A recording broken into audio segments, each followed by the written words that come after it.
안녕하세요. 차교수와 그래비티 바이 JB 하트를 멤버십 코스로 오늘 챕터 3 하고 있습니다. 오늘 다룰 내용은 처음에 뉴턴 세오렘, 뉴턴 정리부터 시작합니다. 뉴턴 정리는 어떤 내용이냐면 질량 분포가 구대칭이면 그때 구 외부에 그 질량 분포가 만드는 중력장은 그 내부의 총 질량에 의해서만 정해진다. 이걸 간단히 설명하면 바로 이런 내용입니다. 여기에 질량이 이렇게 있습니다. 이 질량이 구대칭이다. 그 질량 분포가 아래만 의존한다라고 하는 것이죠. 그래서 이 질량 분포가 그 바깥에 만드는 중력장, 어떤 점에 중력장을 만드는 이렇게 G라고 할 때, 이 G는 무엇과 똑같냐면 그 중심에 총 질량이 이렇게 모여 있을 때 만드는 그 중력장하고 똑같다라고 하는 것입니다. 이걸 한번 증명을 해야 되겠죠. 이거 증명할 때 어떻게 하냐면 우리 지난 시간에 우리 구한 만유인력에 대한 법칙 했더니 어떻게 됐습니까? 중력장의 다이버전스는 마이너스 4파이 G 뮤X다. 바로 그 점에서의 질량 밀도가 뮤죠. 그 질량 밀도와 같다라고 하는 것입니다. 그런데 이때 이 밀도가 어떻다는 조건입니까? 이 밀도가 구대칭이면 그러면 어떻다는 거냐면 그 구 내부에 구대칭으로만 있다면 그 외부에서의 중력장은 총 질량에만 의존한다라고 하는 것이죠. 그것을 하기 위해서 어떻게 되냐면 먼저 질량이 분포된 반지름이 아닌 구 부피 내부에서 양변을 적분하겠습니다. 지금 질량이 분포되어 있어요. 그 구에서 지금 양변을 적분하는 것입니다. 그 양변 적분하면 어떻게 되겠습니까? 그냥 이렇게 적분을 했어요. 그랬을 때 이 적분한 우변의 적분은 뭐가 되겠어요? 그 부피에서 질량 밀도를 다 적분했으니까 총질량이 되겠죠. 그래서 이건 총질량이 되니까 요 식은 마이너스 4파이 GM 이렇게 되고 요게 바로 3의 19식입니다. 자, 그리고 이 좌변을 어떻게 하느냐. 좌변, 그 중력장의 다이버전스를 부피에 대해 적분하는데 이건 어떻게 고치냐면 이걸 갖다가 이제 면적분으로 고치는데 이런 부피적분을 면적분으로 고치는 아주 유명한 수학의 시어렘이 하나 있습니다. 그게 바로 다이버전스 시어렘인데 이 다이버전스 시어렘을 이용을 해가지고 이걸 이제 적분을 하려고 합니다. 다이버전스 시어렘은 어떻게 생겼냐면 임의의 벡터장, 독립변수가 위치인 함수를 벡터장이라고 하죠. 어떤 벡터장에서도 이건 성립합니다. 어떤 벡터장이든지 그 벡터장에 대한 폐곡면에서 면적분을 할 것 같으면 이 폐곡면 어떻게 잡아도 좋습니다. 폐곡면이란 구멍이 하나도 없는 면을 말하는 거예요. 전부 다 이 폐곡면에 대해서 적분을 할 것 같으면 그 폐곡면에 대해서 그 벡터장을 다이버전스한 것에 부피 적분하고 같다. 이거는 어떤 벡터장에 대해 항상 성립하는 것이고, 자, 이것에 대해서 자세한 설명은 여기 Mathematics for Physics의 그 5강에 설명이 됐으니까 궁금하면 살펴보기 바랍니다. 자, 이 다이버전스 정리의 의미는 바로 뭐냐면, 우리 이 좌변은, 벡터장을 폐곡면에 대해서, 전부 다 적분하는 것은 이 벡터장을 우리 역선으로 표시할 수도 있죠. 이렇게 선으로. 그러면 그 역선을 다 합한 선속이, 그래서 총선속이 됩니다. 좌변은 총선속이 되는데, 총선속이 무엇과 같으냐면 그 폐곡면 내에서의 다이버전스를 전부 다 적분한 것과 같은데, 다이버전스는 어떤 의미를 갖고 있냐면, 만약에 그 다이버전스가 0보다 크다면 거기서부터 바로 역선이 바로 나오는 것입니다. 그래서 그 역선의 소스다 이렇게 생각할 수가 있고, 그 다음에 다이버전스가 0이면 소스가 없다. 그러니까 소스에서는 지금 역선이 생기죠. 그 다음에 다이버전스가 0이면 소스가 없다는 얘기고, 그 다음에 다이버전스가 0보다 작으면 싱크다. 그래서 그 역선이 없어진다라고 하는 거죠. 그래서 어떤 부피 내에서 역선이 생기거나 없어지거나 한 대수합, 그걸 다 더하는 것은 그 외부를 통과하는 역선의 총합과 같다라고 하는 게 바로 다이버전스 정리겠습니다. 이 다이버전스 정리를 이용을 해가지고 좌변을 적분하겠습니다. 그래서 3의 20식의 좌변을 적분하면 어떻게 돼요? 요 두 번째 변이 이렇게 됩니다. 그래서 중력장에 대해서 면적분을 하는 게 되죠. 그런데 조건이 뭐였습니까? 지금 그 중력장을 만든 질량 분포가 어떤 특징을 가지고 있어요? 바로 구대칭을 갖고 있다라고 하는 것이죠. 그러면 구대칭을 갖고 있으면, 그러면 구 표면에서 구 표면을 바로 적분 면으로 잡을 것 같으면 구 표면에서 중력장은 어떤 특징을 갖게 되냐면 이렇습니다. 중력장을 만드는 질량들이 구대칭이니까 구 표면에서는 모든 모든 중력장의 세기가 전부 같아야 되겠어요. 그 다음에 방향은 어떻게 돼요? 방향은 반드시 지름 방향이어야지 되겠습니다. 그래서 어떻게 표시할 수가 있냐면 중력장이 구 표면에서는 여기 R, ER 요건 구 표면을 얘기합니다. 그때는 그 크기가 다 똑같고 그 크기가 중력장의 크기가 같고 그 다음에 방향은 ER은 지름 방향의 단위 벡터가 되겠어요. 그래서 첫 번째 요거는 구 표면에서 어디서나 크기 같다라고 하는 것이고 그 다음에 요것의 방향은 항상 지름 방향이다. 지름 방향이란 중심에서부터 쭉 내려 근 방향, 이게 바로 지름 방향이 되겠습니다. 이 두 성질을 이용해서 이 적분을 할 것 같으면 어떻게 되냐면, 자, 여기서 면 벡터는 어떻게 되겠어요? 면 벡터의 방향도 그 표면에서 바깥으로 나가는 방향이니까 바로 지름 방향이 되겠습니다. 그리고 중력장이 크기 곱하기 지름 방향 하니까 지름 방향 단위 벡터 두 개를 덧 프로덕트 하면 1이 되죠.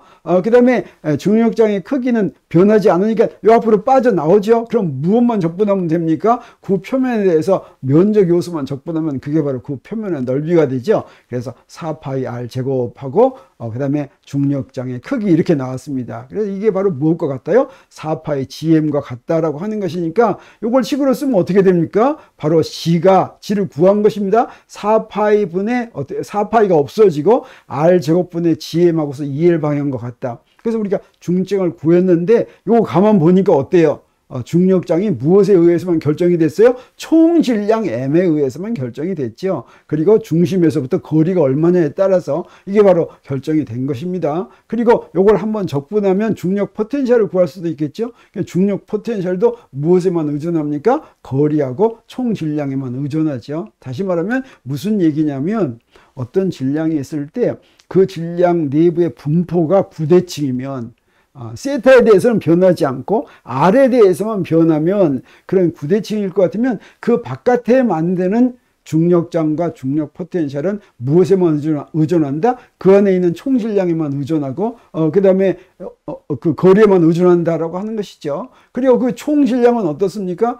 이 물체가 움직이고 있더라도 변하지 않으니까 시간에도 독립인, 그래서 이 중력장과 중력 포텐셜은 시간에 대해서 독립이다라고 하는 거 우리가 알 수 있는데, 바로 이런 성질은 어디도 그대로 전달이 되냐면 일반 상대성 이론에서도 그대로 전달이 됩니다. 일반 상대성 이론은 중력장을 무엇으로 설명한다고 그랬습니까? 시공간이 굽어진 시공간으로 표현한다고 그랬죠. 그래서 이 휘어진 시공간이 시공간이 휘어진 이유가 바로 뭡니까? 질량 분포 때문에 휘어지는 거죠. 그래서 그 질량 분포가 만약에 구대칭이면 그 휘어진 시공간도 무엇에만 의존해요? 그 안에 질량이 어떤 모양으로 분포되어 있는지는 상관없이 구대칭이기만 하면 총 질량에 의해서만 결정된다라고 하는 그 성질은 일반 상대성 이론에도 그대로 전달된다라고 하는 것이죠.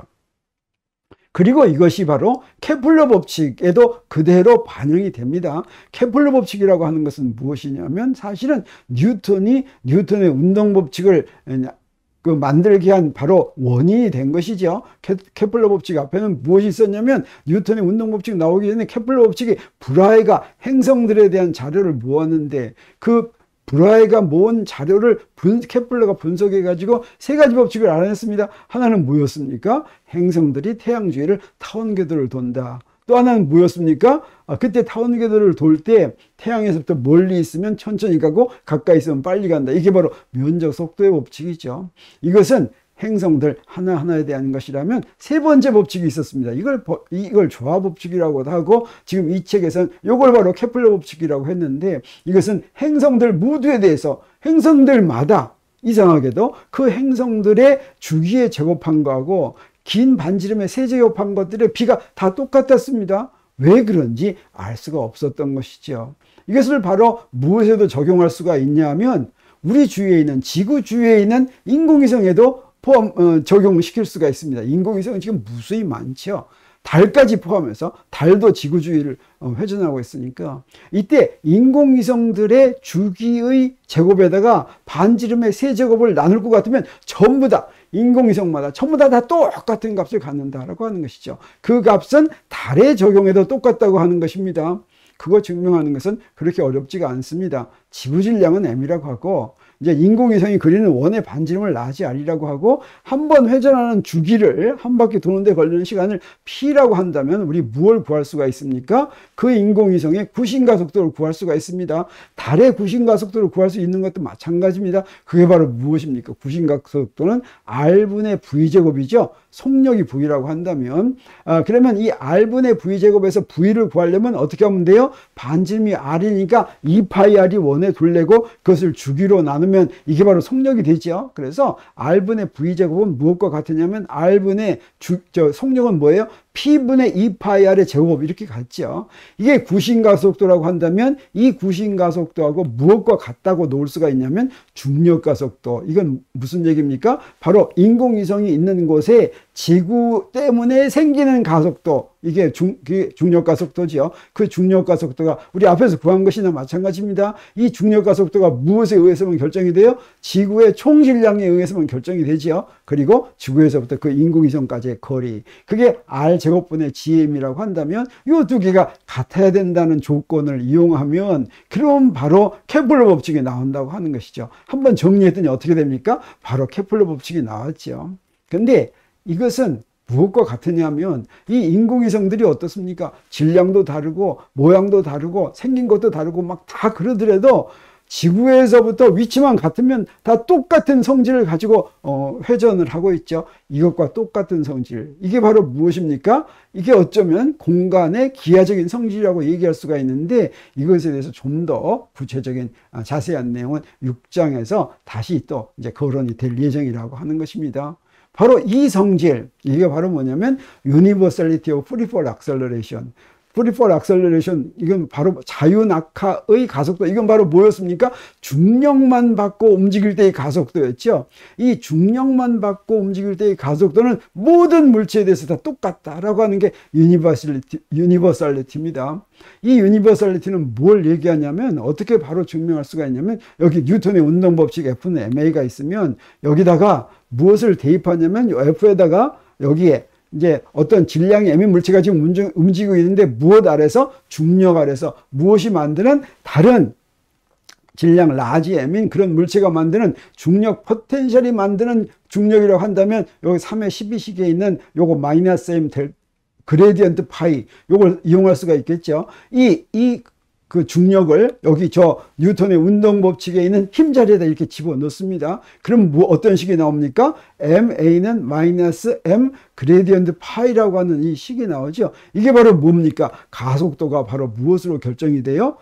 이 그레디언트 파이인데, 이게 바로 뭐냐면 그냥 중력 가속도나 마찬가지죠. 이렇게 중력 가속도로 결정이 되는데, 이렇게 물체 자신의 질량과는 상관없이 결정되는 중력 가속도에 의해서 어떤 물체나 다 똑같이 그런 가속도로 움직인다라고 하는 것이 바로 Universality of Free Fall Acceleration이죠. 그래서 이건 바로 무슨 얘기입니까? 일반 상대성 이론에서 중력을 두 물체 사이의 질량세에 작용하는 힘이라고 해석하지 않고 질량과 상관없이 움직이기 때문에 이게 바로 공간의 지오메트리라 때문이라고 이해하게 된 핵심적인 이유다, 이렇게 얘기할 수가 있겠습니다. 자, 그러면 여기서부터 질량 문제를 조금 더 살펴봐야지 되겠습니다.